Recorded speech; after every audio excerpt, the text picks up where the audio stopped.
Video games are a funny thing, aren't they? There's so much variety out there. From action, adventure, RPGs, sports, and a myriad of games in between. Yet some people choose to play only one game for thousands of hours, repeating the same cycle that the game has ingrained into them, and never experiencing anything new or different. I love competitive FPS games and have played them constantly for the longest time. Overwatch 2 is the primary one that I enjoy, or at least I used to. Lately, Overwatch 2 has felt off. I don't know if it's just the game or maybe it's me, but when I log in, I just don't feel the same. That same special feeling that you feel. What's that called again? Oh yeah, fun. Fun has been sucked out of it for me. I don't know, man. Maybe I'm depressed. I just don't know. Maybe I just need something new to spark my interest in video games again. This video is about how a little game made by a single man ignited a fierce love for gaming in me again. Over the span of 5 days, I played Stardew Valley every day for a couple hours here and there. I had some previous experience with this game while playing with another person, but I hardly paid attention and was mostly there to play with them and not for the game. I didn't give this game the attention it deserves. I want to formally apologize to you and Concerned Ape and me, because this game is truly magnificent if you're only willing to give it your undivided attention. Anyway, let's start. Join me on my quest to cure my depression with Stardew Valley. Starting off on day 1, I learned about the community center and how the overbearing Joja Corporation is trying to build a warehouse in a town of only 28 people. I also got jump scared by a ghost. Then I went exploring in the clinic and got jump scared again, this time by capitalism. I thought I would pass along the negative energy to others by trying to mess up Sam while he tries to do a kickflip, but he just ignored me. I met this very strange blue-haired woman that I definitely don't like. I decided to window shop at Marnie's before realizing that I am as broke as a joke before leaving. Then I saw someone that I actually liked and I got rejected, something I'm very used to. Visiting the Stardrop Saloon for the first time, I met Julius Pringles and hung out with the hooligan and Sam trying and failing to play pool. It was around 5 p.m. and I started to see people trickle in one by one. Since I was new to Stardew Valley, I figured it would be a smart idea to sit here tonight and meet everyone that comes to the bar to help me achieve that meet 28 people goal. So one by one, people would walk in, choose their desired spots in the bar, and I would walk up to them, give them an awkward hello, and run away back to my own spot, just like I do in real life. Here is a rapid-fire rundown of all the people I met at the bar. The local hippie Leah, the owner of Pierre's General Store, you'll never guess his name, Robin, the local carpenter, and her husband Demetrius, local scientist and overbearing father. Also the second local asshole other than me, Shane. The fisherman Willie, a man with a beautiful mane of hair, Elliot. Marnie from the world famous Marnie's Ranch, and although I talked to her earlier, I didn't technically talk to her, I just browsed her shop, I guess. Once everyone got settled in, I kind of just sat here at the bar and admired each and every character. What was their story? How did this little town come to be? And goddamn can those two break it down. It was at this moment that I came to the stark realization that this game is just absolutely beautiful. Each character exudes more personality than anyone I have ever played with in competitive Overwatch. Also, I met the late bloomer Clint as well. It was late, so I made my way home. I woke up to an extra 500 gold in my pocket and endless amounts of rain, so I did some chores. Went to Pierre's for some taters and talked to Haley. This time, didn't get rejected. And Emily, ugh. The first time entering the Joja Mart was quite the experience. Going from the deep ambience of the raindrops to the sound of fluorescent bright lights and air conditioners was jarring. The environmental storytelling is cool. Overworked cashier, the only 2 depressed people in the town are the only ones at the supermarket, and the creepy guy Morris. It really does set a great tone for how the game wants you to view the corporations, and specifically Joja Corp. Beautiful cherry blossoms spawned on Sunday. Garden, chop, socialize, and socialize, and socialize a lot more. Then get propositioned by a stalker, but at least his letter looks cool, right? I went into Robin's carpenter shop and learned that I can purchase buildings for my farm. I went into Pierre's on Tuesday for some parsnip seeds and found out that some women from the town come into Pierre's and have a gossip session. They're actually working out, which is what I found out later. I left them to their work and decided to go meet my stalker and the local role player, M. Rasmodius. He tried to pull some kind of wizard tricks on me, but I've seen Wizard of Oz before and I know how this works. Oh, he got teleportation magic? Yeah, never mind, he's an actual wizard. Then he gives me some ayahuasca to drink and I go kind of loopy for a bit. And much like everyone that drinks ayahuasca, I gained the power of forest magic. I cooled off by going fishing. Leaving the bar, I saw a raccoon digging through an old man's trash. Successfully scaring him off, I went home, and that was the end of day 1.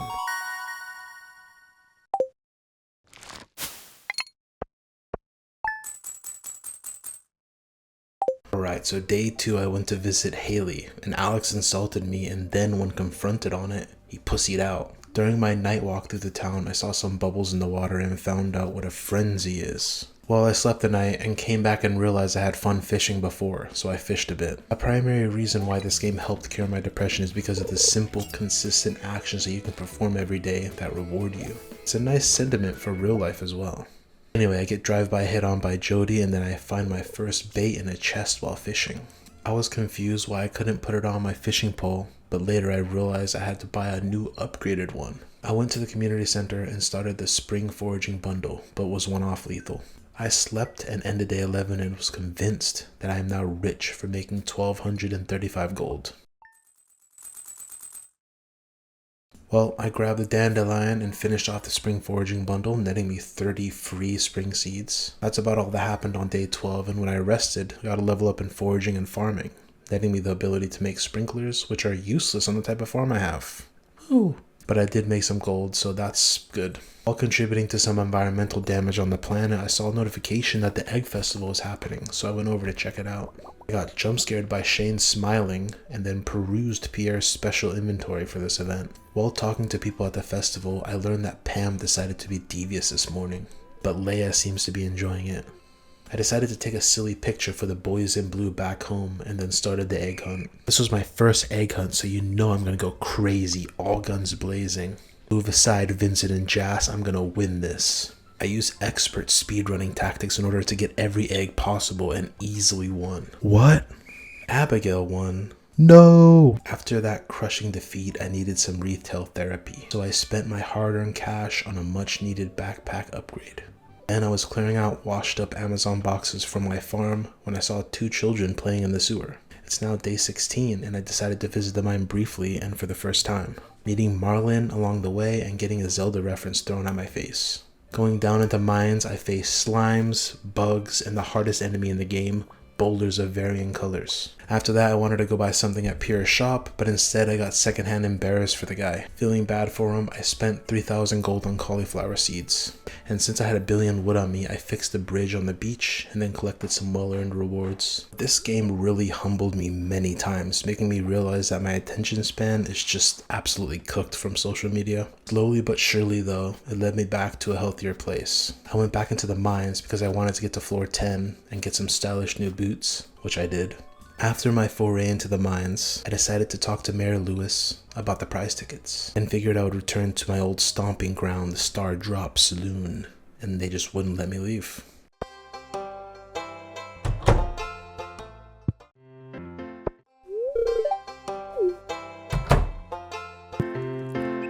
Once again, being made aware that I'm a poor fool, I stopped by the bookseller and checked out his goods. In the mines on level 12, I got to experience firsthand how it feels to be a fat person during mosquito season in Florida. And on that bombshell, we end day 2 with a few levels and even fewer gold.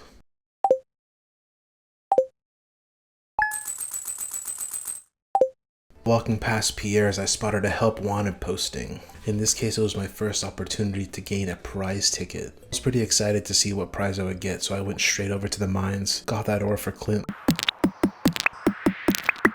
The prize ticket in, I got 12 carrot seeds, and it looks like my next prize will be an apricot sapling. After all that mining, I paid Clint to smash some rocks for me, and I am really addicted to the sound of getting a good quality item while he's smashing those.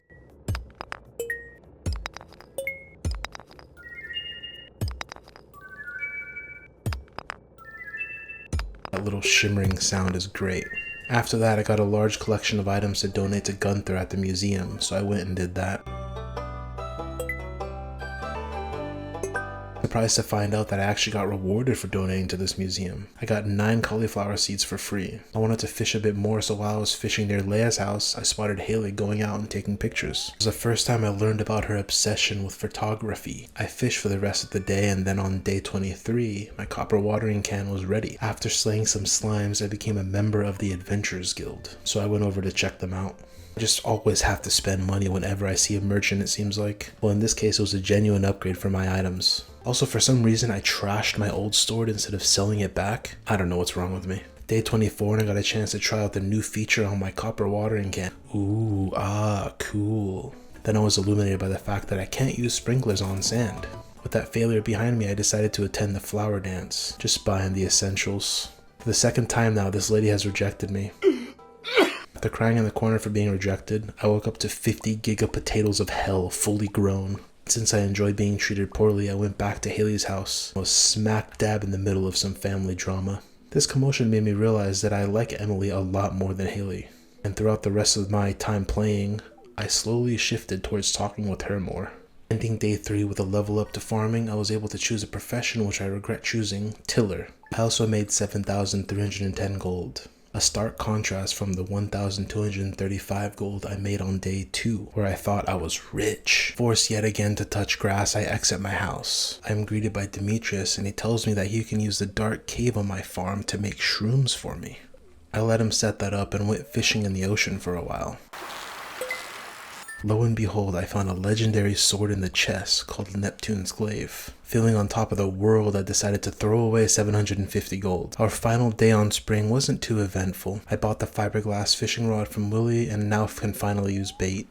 Ending the month, I got a couple of level ups and a new profession in fishing. Since it's summer, now I wanted to explore around Stardew Valley and see what has changed. This is when I found the Hat Mouse. Going to sleep on summer day 2, I experienced a normal day in Japan. Was still on that exploration kick, so I decided to look for Robin's lost axe. Acquired. After that journey, I went to have a spiritual one with Emily.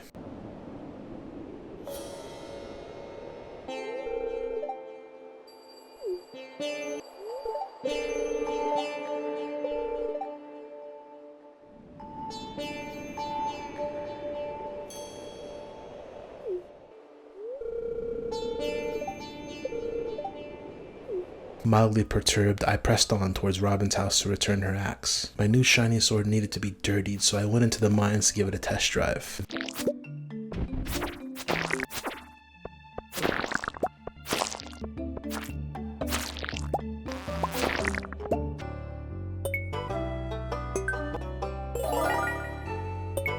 Very epic. On day 2, I fixed the bridge on the beach but never fished over there. I decided to test my luck and see what I can find. I got humbled real quick by the giga difficult fishies.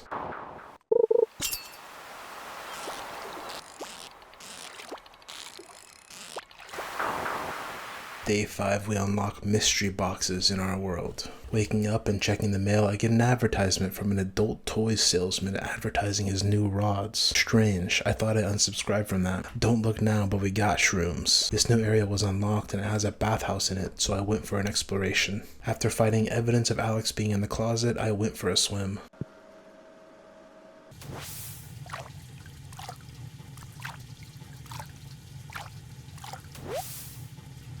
That was a nice refreshing swim. Day 7, I woke up and looked at my farm and thought, this looks very ugly and disorganized. But it's my ugly and disorganized. I am 5 in real life days in, and I just now realized that you can watch TV in order to learn important information about the world around you. I kindly asked a shy man to open my box and learned about warp totems. I attended my first luau, and as with every event, I try my best to speak with everyone, to get a taste of their personality and hopefully learn something new as well. I am digging the aesthetic of this event.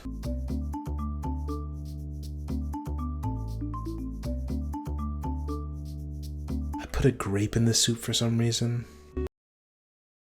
As a result, the governor called our soup hopelessly mid. He was disappointed, but oh well, it was a learning opportunity for me. Anyway, in order to cope with my pain, I use retail therapy as always and buy a price catalog. This way I can see the price of all items I can sell.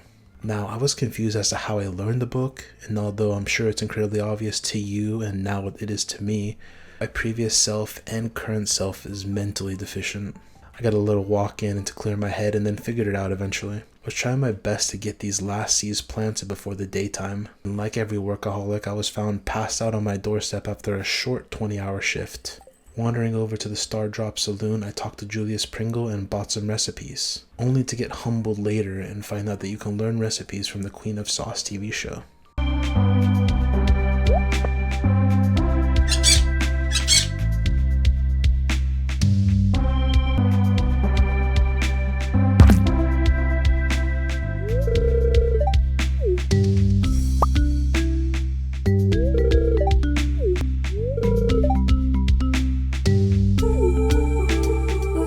Heart of gold in that one. With my excess gold, I wanted to purchase a coop and get some chickens. On the 15th day, I experienced my first green rain.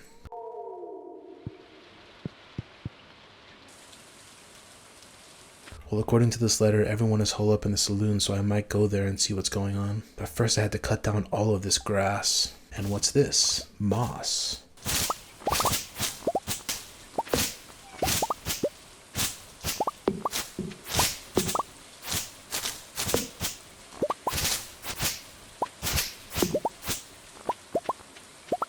After that lengthy cleanup, I went over to the saloon for answers. Mayor Lewis assured me that it's just harmless rain and a strange phenomena of nature. Like any good citizen, I blindly accepted what my mayor told me and moved on with my life. I figured since it's my last day, I would explore around more and see what changed in the environment. I felled the tree straight out of baddragon.com and learned that fiddlehead ferns are quite profitable. So I cut and cut and cut. At the end of the day, I got 48 pieces in total for a whopping 4,752 gold. Eep! Because of all that chopping and chopping, I also got a level in foraging. Time traveling to day 17, I wake up to a brand new coop. Excited to go to Marnie's after my chores and buy some chickens. As my 5-day voyage through Stardew Valley comes to a close, I find myself reflecting not just on the vibrant world of Pelican Town, but on the very nature of gaming and its impact on our lives. When I first launched this game, replacing the competitive frenzy of Overwatch 2 with the serene rhythms of farming, fishing, and forging community ties, I was skeptical. Could a game so gentle and unassuming rekindle my love for gaming? Could it even be a balm for the creeping sense of ennui and depression I felt? Remarkably, the answer leans towards yes. Each day in Stardew Valley brought small yet profound pleasures. These activities didn't just fill my time, they enriched my experience, reminding me that gaming is about exploration, connection, and the joy of discovery. The therapeutic impact of Stardew Valley became most apparent in these structured yet peaceful routines. Planting seeds, upgrading tools, and even the rhythmic casting and reeling of fishing at the lake. Each click and swipe was a step away from the frenetic pace of FPS games and a step towards mindfulness and relaxation. So, the question is, did Stardew Valley cure my depression? While no game can resolve mental health issues alone, Stardew Valley has lightened my mood and reignited my love for gaming. Through its calm rhythms and meaningful interactions, it reminded me that joy in gaming comes from more than just achievement.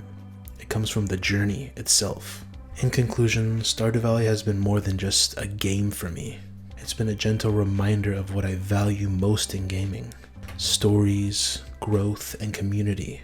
For anyone feeling burnt out or disconnected, a visit to Stardew Valley might be just what you need to find enjoyment again. Anyway, y'all, that's it for me. If I use any music or sound or anything, the source will be below the like button. Thank you for watching. If you enjoyed, hey man, subscribe. I make videos every Tuesday. Yeah, y'all have a good one. Goodbye.